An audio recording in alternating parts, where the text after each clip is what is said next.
Everyone thought the biggest mistake was sleeping with his son's fiancée. They were wrong. That mistake didn't destroy the family.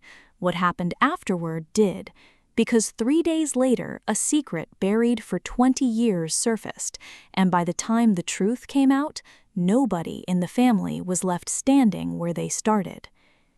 Vincent Marino had spent 43 years building the most ruthless crime empire on the East Coast. He had murdered rivals, betrayed partners, and crushed anyone who threatened his power. But on a Tuesday night in September, he made a decision that would cost him everything, and he made it with his eyes wide open. Her name was Sophia, his son Michael's fiancée. She was young, beautiful, intelligent, and she had been introduced to the family just 8 months earlier. Vincent had noticed her immediately, not the way a future father-in-law notices a bride, the way a predator notices prey. The affair started in May. Michael was away on business. Sophia came to Vincent's private office with a bottle of wine, a nervous smile, and a story about needing advice. Within an hour, she was kissing him. Within the night, they were in bed. Vincent told himself it was a moment of weakness. He told himself it would end. It didn't. Over the next 4 months, they met 17 times. 17 times Vincent looked his son in the eye and lied. But here's what Vincent didn't know. Sophia wasn't seducing him because she wanted him. She was seducing him because she had been hired to. And here's what Sophia didn't know. She was being watched by someone from inside the family who was documenting everything.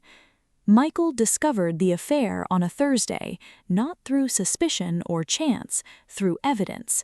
A private investigator he'd hired months earlier finally delivered the photographs, 48 images of his father and his fiancée together.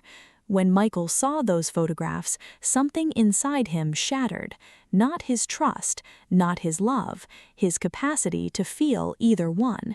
He looked at Sophia's face in those images and realized she had played him perfectly, and he looked at his father's face and realized exactly how to play him in return.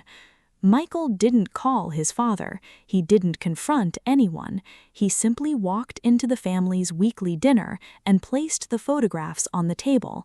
Then he walked out. Vincent watched his world pause. His wife turned gray. His daughter gasped. His nephew stared in disbelief. And Vincent realized that the scandal itself wasn't the problem. The scandal was the symptom. What happened next should have been predictable. Rage, consequences, Michael cutting ties. But Michael didn't rage, he disappeared, and when he reappeared 3 days later, he brought federal agents with him. That's when the truth started unraveling.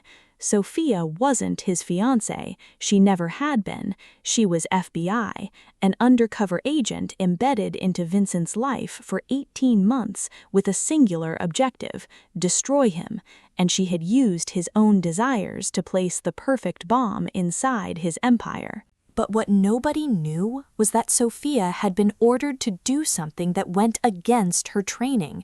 She had been ordered to make Vincent fall in love with her, not just to seduce him for evidence, but to break his heart, to make him emotionally vulnerable before the takedown.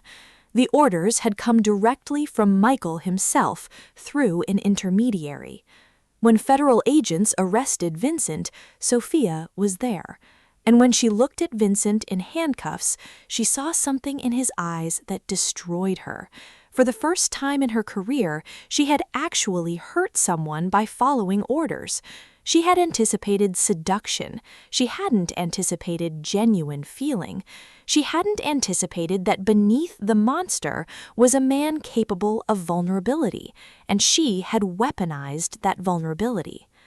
The federal investigation was only the beginning, because while Vincent was processing this betrayal, his most trusted lieutenant, a man named Anthony, who had been with him for 20 years, was arrested for cooperation.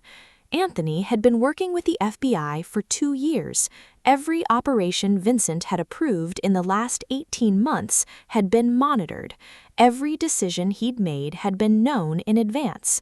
When Vincent tried to move his money to protect it, he discovered that 40% of it had already disappeared.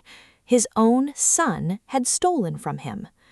Michael had been planning this for 3 years, not 3 months, 3 years. He had spent 1,000 hours documenting his father's crimes, photographing evidence, and carefully dismantling the financial infrastructure Vincent had spent 4 decades building. The federal investigation was cover for something far more personal. Michael didn't want his father in prison. He wanted him destroyed. He wanted him to watch everything fall apart. He wanted him to understand what it felt like to lose control of something he'd spent his life building. But Michael's plan had almost failed twice. The first time was in June. Vincent had grown suspicious. He had noticed unusual transactions in his accounts. He had questioned Anthony directly, and Anthony had almost broken. Michael was in the next room listening to his father interrogate his co-conspirator, knowing that if Anthony confessed, the entire operation would collapse. Michael's hands had been shaking. He had been prepared to order Anthony's death to protect the operation. He had typed the message. He was seconds away from sending it when his father had received a phone call from his wife. It distracted Vincent just long enough. Anthony had recovered. The moment had passed. But Michael had learned something terrifying about himself. He was willing to murder to maintain control, just like his father. The second failure came in August. One of Vincent's associates had become suspicious of Michael's movements. The associate had almost connected Michael to the private investigator. The associate had almost exposed the entire conspiracy. Michael had learned about this through his contacts in the federal investigation. For 3 days, Michael had been convinced that everything was over. He had prepared for his father to discover the truth and destroy him. He had written letters to the people he loved, explaining why he had done what he'd done. Then the federal government had arrested the associate on unrelated charges, and the threat had disappeared. Michael had burned the letters. He had never spoken about those 3 days to anyone. But Vincent's wife had found one of those letters, and she had kept it, and she would use it later in ways Michael couldn't have imagined. But that wasn't the worst part, because Vincent then discovered that Michael hadn't been working alone. His wife, Michael's mother, had been helping him. She had been documenting Vincent's movements, his communications, his secret accounts. Every piece of information Michael needed, she had provided. She had been planning to leave Vincent for 5 years. The affair with Sophia had simply given her the justification to finally do it. But what Michael didn't know was that his mother had her own reasons.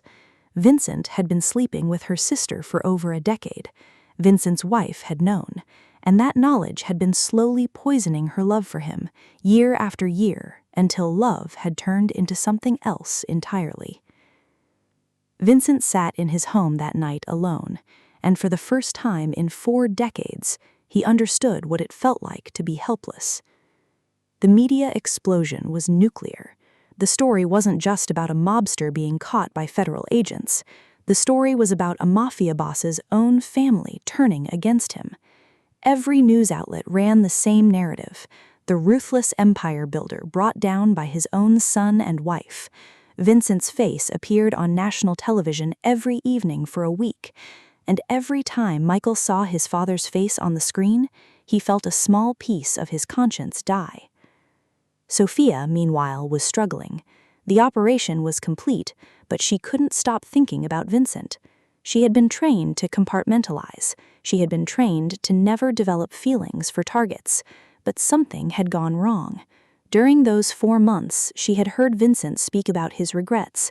She had heard him talk about Michael with a kind of pride that didn't require possession. She had heard him, in vulnerable moments, admit that he had built an empire but destroyed his family in the process. And in those moments, Sophia had seen something other than a criminal. She had seen a man drowning in his own choices. She requested to be removed from the case. The request was denied. She requested transfer, also denied. Instead, she was assigned to continue monitoring Vincent through his imprisonment. And for 2 years, she visited the prison where Vincent was being held, not officially, not as an investigator, but as something else, a ghost of what might have been if circumstances had been different. Vincent always knew who she was. He never acknowledged her directly, but he would leave messages in the prison library, books marked with passages that seemed to speak to her, poetry about betrayal and forgiveness. And Sophia would leave her own messages in return. She never intended for Michael to know about these communications, but Michael was monitoring everything, just like he always did. And when he discovered that his father and Sophia were connected, something terrible happened inside him. Michael realized that his father hadn't completely broken. As long as Sophia visited, as long as there was one thread connecting Vincent to hope, his father was still fighting. Michael couldn't allow that. He had to sever every connection. So Michael had Sophia transferred to a field office 3,000 miles away. The prison visits stopped. The messages stopped. Vincent lost the one person who had seen his humanity and acknowledged it. That's when Vincent truly broke. But then, something unexpected happened. After 3 years in federal prison, Michael came to visit his father for the first time since the investigation began. Vincent was led into the visitation room, and when he saw his son sitting there, for the first time since his arrest, he felt something other than rage or despair. He felt curiosity and a small, fragile hope. Michael was different. Prison life hadn't hardened him the way it hardens most inmates. Instead, it seemed to have opened something in him. Michael looked older. Michael looked guilty. And when Vincent sat down across from him, his hands were shaking. Michael spoke first. He told his father that he had spent 3 years thinking about what he had done. He said that watching his father lose everything had been satisfying for exactly 2 weeks. After that, it had been torture. Michael said that he now understood that destroying Vincent had destroyed something in himself as well. Michael said that he had realized too late that his father was still his father, that blood meant something, that the empire his father had built, while constructed on violence and crime, had also been built on a certain code, a code that Michael had shattered. Vincent listened, and for the first time since his arrest, he cried. Not in front of his son, but his voice broke when he spoke. He told Michael that he had made terrible choices, that he had destroyed people, that Sophia had shown him a mirror and he hadn't liked what he saw, that his biggest regret wasn't losing his empire, it was losing his son's respect. And if, somehow, there was a way to rebuild that bridge, Vincent would spend the rest of his life on his knees trying. Michael reached across the table. He took his father's hand, and they sat like that for 5 minutes, 2 men who had betrayed each other, finally acknowledging the humanity in each other's choices. Vincent felt his heart open. He felt the possibility of forgiveness. He felt the weight of everything begin to lift. And then Michael's phone buzzed. Michael looked at it. His face changed. He pulled his hand away. He stood up, and he told his father one sentence that destroyed everything they had just rebuilt. "She's alive," Michael said. "The woman you thought was your sister, the one Dad murdered in 1992. She's alive, and she's been funding my entire operation. Everything you just said, everything you just felt, it was all for nothing, because she's here, and she wants to see you." Vincent's entire body went rigid. A woman he had murdered, or so he believed, standing in a prison somewhere, alive, all these years, and Michael had been working with her the entire time. Michael had known. Michael had been orchestrating reconciliation not out of genuine feeling, but out of psychological warfare.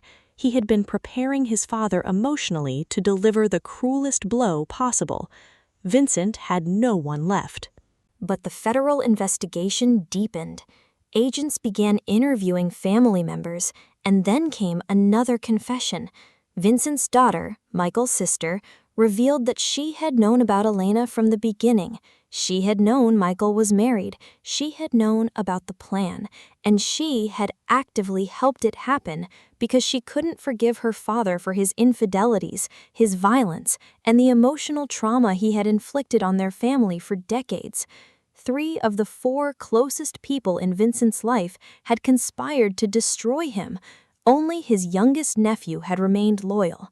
But that loyalty lasted exactly until federal agents revealed that the nephew had been the one who identified and documented Vincent's offshore accounts.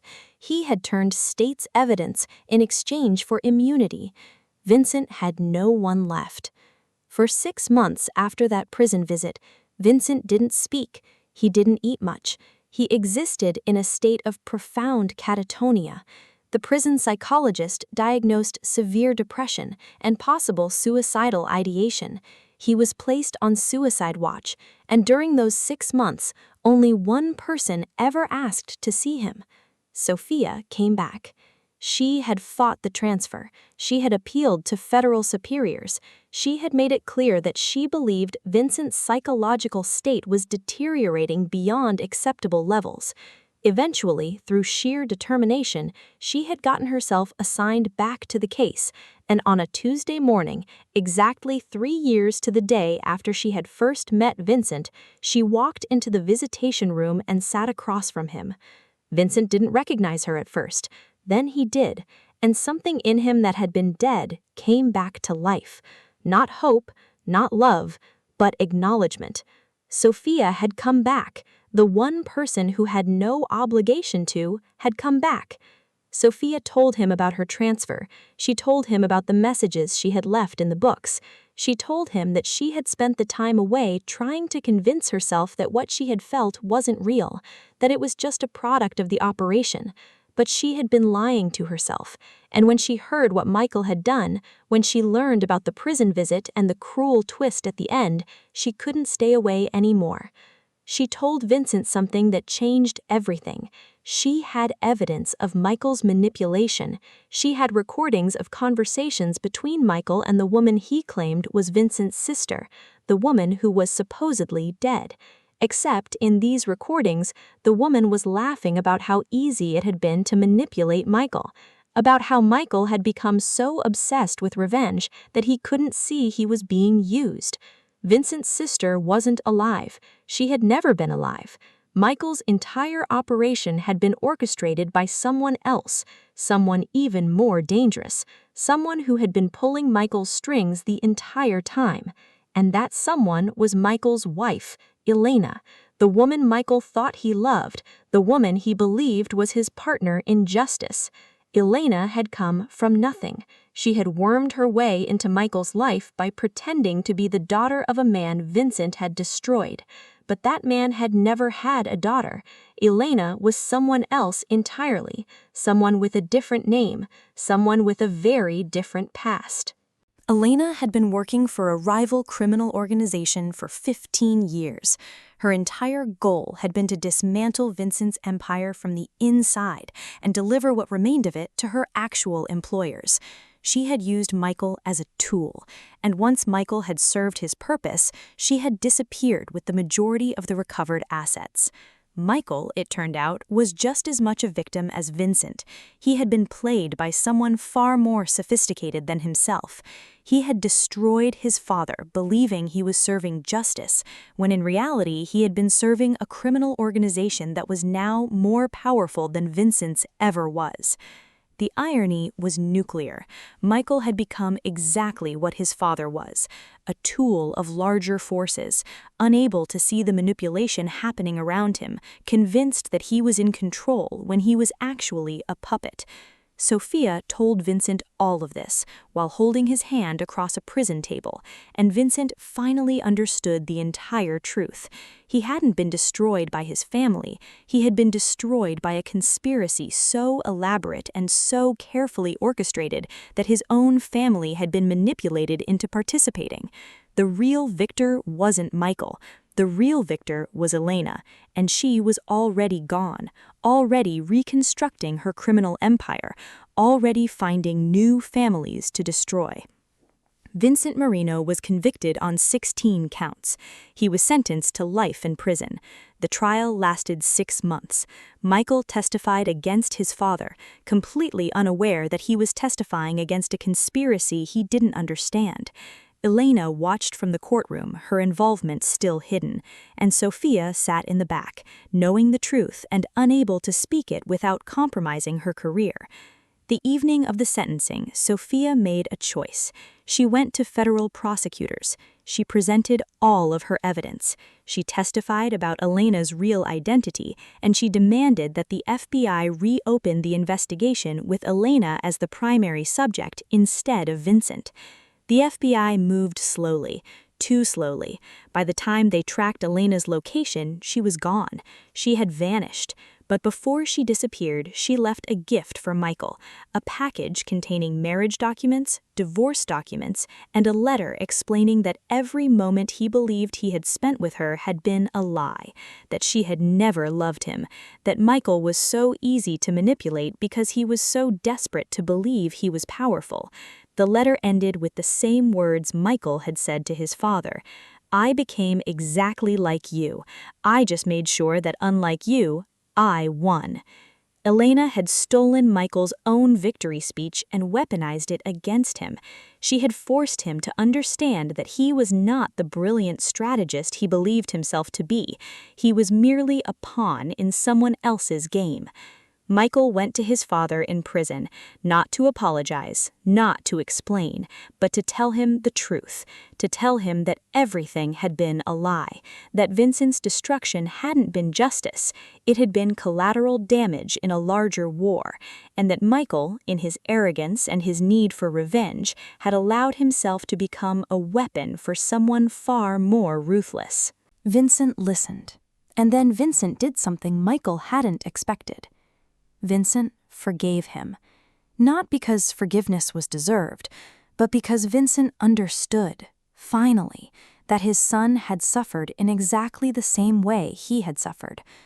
Both men had been manipulated by forces they couldn't control. Both men had believed they were in control when they were actually powerless. The two men sat in a prison visitation room and wept together, not as father and son, but as two casualties of the same war. Vincent died in prison at 73 years old. Michael was released after 12 years when new evidence exonerated him of the crimes he had been charged with as an accessory to his father's operations. The evidence hadn't come from prosecutors or investigators. It had come from Sophia, who had spent those 12 years building an ironclad case proving Michael's involvement had been coerced through manipulation. Michael was released into a world he didn't recognize. He had no career, no family, no home. His mother had divorced Vincent and moved to another state, unable to face what she had been part of. His sister had changed her name and built a new life. His former colleagues had disappeared into witness protection. Everyone who had participated in the conspiracy against Vincent had either vanished or been destroyed by it. Michael went to visit Sophia on the day of his release. She had left the FBI 3 years earlier. She had become a therapist specializing in trauma and manipulation. She had spent a decade processing what she had done to Vincent and what had been done to her and what she had witnessed being done to Michael. They sat in her office, and Michael asked her one question. In the end, who won? Sophia answered, "Nobody. Elena won. She took the money and disappeared and built something new. Michael's mother won, in a small way, because she escaped. Your sister won because she got to rebuild her life. But you and your father didn't win. You just survived. And sometimes survival is the cruelest outcome of all, because you have to live with the knowledge that you lost everything, and the people who destroyed you are still out there, still winning, still orchestrating more betrayals. That's the real twist. The conspiracy doesn't end, it just moves on to the next family, the next target, the next generation. Michael left her office and never returned. But 3 months later, Michael received a package, no return address. Inside was a thick folder containing documents, photographs, and financial records. The documents outlined Elena's location, her new identity, her new criminal organization. The evidence was detailed enough to put her away for life. Michael understood immediately where the package had come from. Sophia. She had spent those 3 months tracking Elena, and now she was handing the case to Michael with a choice. Become his father, use the evidence to destroy Elena, execute the perfect revenge, become the weapon in another person's war. Michael spent 1 week thinking about it. Then he took the evidence to the federal government, not to destroy Elena, but to finally end the cycle, to prove that he could make a different choice, that he could have power and choose not to use it, that he could see the opportunity for revenge and walk away. Elena was arrested in Singapore. She was extradited to the United States. She was convicted on 18 counts of organized crime, human trafficking, and conspiracy. She was sentenced to life imprisonment in the same federal prison where Vincent had died. And in the visiting room of that prison, something impossible happened. Michael went to see Elena, and Elena came to the visitation room expecting an angry confrontation. Instead, Michael simply told her, "You taught me how to win.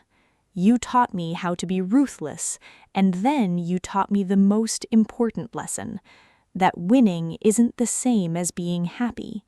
Thank you for that. Now I'm going to spend the rest of my life proving that I learned it." Michael stood up and walked away, and Elena sat alone in that visitation room, realizing for the first time that she hadn't actually won. She had simply delayed her defeat. She had orchestrated the perfect scheme and still ended up in a prison cell. She had destroyed 4 families and sacrificed her own humanity in the process. And the person she had tried to destroy most completely, Vincent, was the only one who had found peace, because he had finally accepted that he had lost. Elena lived another 23 years in that prison. Michael lived another 43 years in the world, building a legitimate life. He never married, he never had children. He opened a nonprofit that helped families recover from organized crime. He testified against other criminals to help put away other syndicates. And every year on the anniversary of his father's death, he visited his grave and told him one thing: "I understand now. It was never about winning. It was always about the cost of the battle." But here's the final truth that Michael only learned after everything was over, a truth that came to light 15 years after Elena's imprisonment, when she was dying of cancer and decided to confess everything. Elena had known from the very beginning that Vincent was not Michael's biological father. Elena had known who Michael's real father was, and Elena had orchestrated the entire conspiracy not to destroy Vincent. She had orchestrated it to reunite Michael with his real father, a man Vincent had murdered, a man who had a son who was now in Michael's life through the nonprofit work, a son who had become Michael's closest friend. Elena's ultimate revenge wasn't imprisonment. It was forcing Michael to spend his entire life working alongside the ghost of his murdered blood relative, never knowing the connection, never understanding that the man he most trusted was the son of the man his father had killed, and that in helping that man, in building that relationship, Michael had finally become part of the family he was supposed to be part of all along. Michael discovered this truth 3 months before Elena's death. He never went to see her. He never confronted her. He simply added one more name to the list of people he had lost. And he continued his work, now understanding that every good thing he had built had been tainted by a revelation hidden just beneath the surface, just like his father, just like everyone in this story. Everyone had hidden depths of deception. Everyone had secrets they never shared. Everyone had been playing a role in someone else's game. Vincent had created his own destruction, raised it as his son, and then watched it take everything from him. But that destruction had itself been orchestrated by forces neither of them could control. And the only real victory was in finally accepting that some games can never be won, only survived. And that survival, in the end, was the cruelest twist of all.